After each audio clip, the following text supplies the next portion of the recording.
Et certains SDF ne souhaitent pas être mis à l'abri, souhaitent rester seuls dans la rue.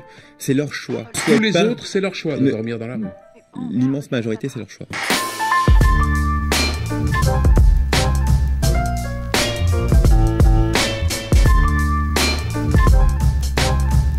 Il est dans un dessin animé, ce monsieur-là, et il croit que les gens choisissent d'aller dormir dans la rue, d'avoir froid, d'être sale. C'est une responsabilité de la société dans son ensemble et les élus et les politiques devraient se sentir responsables et non pas de rejeter la responsabilité sur les SDF. Les personnes qui sont à la rue, c'est un scandale pour une nation comme la France. C'est un scandale et ça, c'est la première chose qu'on ne doit pas oublier. Je ne veux plus, d'ici la fin de l'année, avoir des femmes et des hommes dans les rues, dans les bois ou perdus.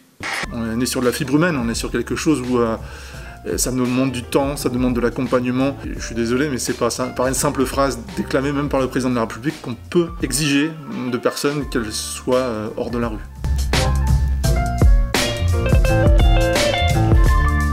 Les loyers n'ont jamais été aussi chers. Quand on se retrouve à chercher un logement, on n'a pas les moyens de le payer, il n'y a pas suffisamment de logements sociaux et on a une paupérisation en parallèle des salariés, des classes populaires.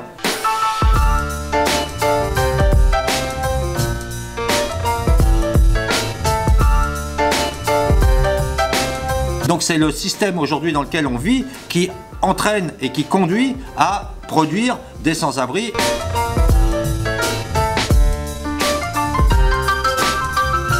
C'est affligeant, c'est ça la civilisation. Quelqu'un qui est à la rue et qui ne travaille pas, qui achète très peu, qui ne paye pas d'impôts, puis ils ont des savoir-faire, ils ont de l'intelligence. C'est une perte pour la société.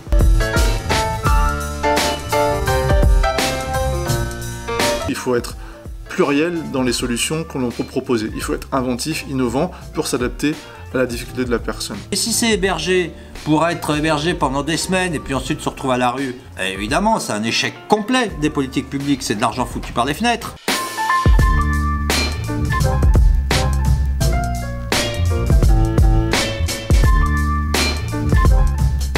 Il faudrait également qu'il baisse les loyers. C'est-à-dire qu'il encadre les loyers et faire cesser ces politiques de gentrification, d'épuration sociale, de destruction de quartiers HLM.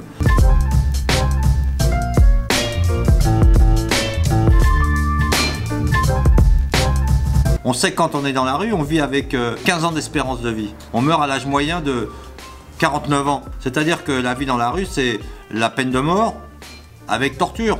Mettez le pied de votre gars là-dedans. Vous fermez bien et vous tournez la vis jusqu'à ce que vous entendiez le bruit de l'os. Mais sinon vous avez rien de plus festif là.